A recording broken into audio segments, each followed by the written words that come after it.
যে কাজগুলো আমি নড়াইলের জন্য করেছি সেই তালিকাটা যদি আপনি ধরেন তাহলে শুধু একটা ইউনিভার্সিটি এখন বাকি আছে।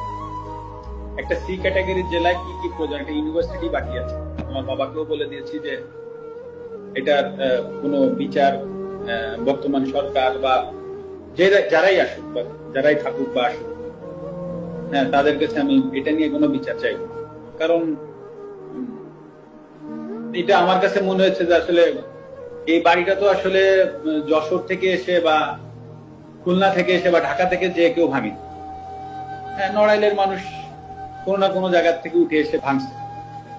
তো আসলে আমি নড়াইলের মানুষের বিরুদ্ধে আর বিচার চাইবো না। তো যেটা হয়ে গেছে তো ওটা আমি একসেপ্ট করে নিচ্ছি। হয়তো বা আমার কাছে আমি এভাবে একসেপ্ট করে নিচ্ছি যে হয়তো বা আমার কোনো ভুল ছিল, আমি কোনো ভুল করেছি, হয়তো বা তার জন্য ওনারা হয়তো বা এসে ওটা করেছে।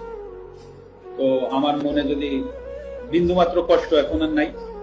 আমি মানে কষ্ট নাই এই কথাটা ভুল, মানে কারো প্রতি রাগ ক্ষোভ এগুলো কিছুই নাই। তো আমিও আশা করব নড়াইলবাসীর প্রতি যে আসসালামু আলাইকুম। বিশ্বাস করেন ভাই, মাশরাফি বিন মুর্তজার এই কথাগুলা হৃদয়ে লাগছে আমার।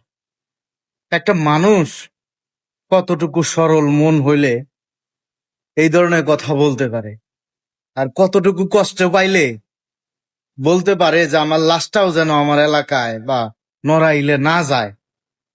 নড়াইলের মানুষ কত মূর্খ একবার চিন্তা করছেন? যে মানুষটা কারোর সাথে কোনোদিন জোর জবস্তি কারোর টাকা মাইরা খাইলো না, এলাকার জন্যই কাজ করলো, দেশের জন্য কাজ করলে, তাকে এইভাবে অপমান করা হয়েছে।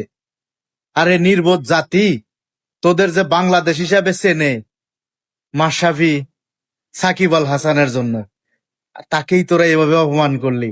বুঝবি বাঙালি, আরো পরে বুঝবি। ধন্যবাদ। এটার কোনো বিচার বর্তমান সরকার বা যারাই আসুক বা যারাই থাকুক বা আসুক, হ্যাঁ, তাদের কাছে আমি এটা নিয়ে কোনো বিচার চাইব। কারণ এটা আমার কাছে মনে হচ্ছে যে আসলে এই বাড়িটা তো আসলে যশোর থেকে এসে বা খুলনা থেকে এসে বা ঢাকা থেকে যে কেউ ভাঙে।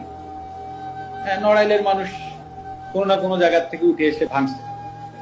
তো আসলে আমি নড়াইলের মানুষের বিরুদ্ধে আর বিচার চাইবো না। তো যেটা হয়ে গেছে তো ওটা আমি একসেপ্ট করে নিচ্ছি। হয়তো বা আমার কাছে আমি এভাবে একসেপ্ট করে নিচ্ছি যে হয়তো বা আমার কোনো ভুল ছিল, আমি কোনো ভুল করেছি, হয়তো বা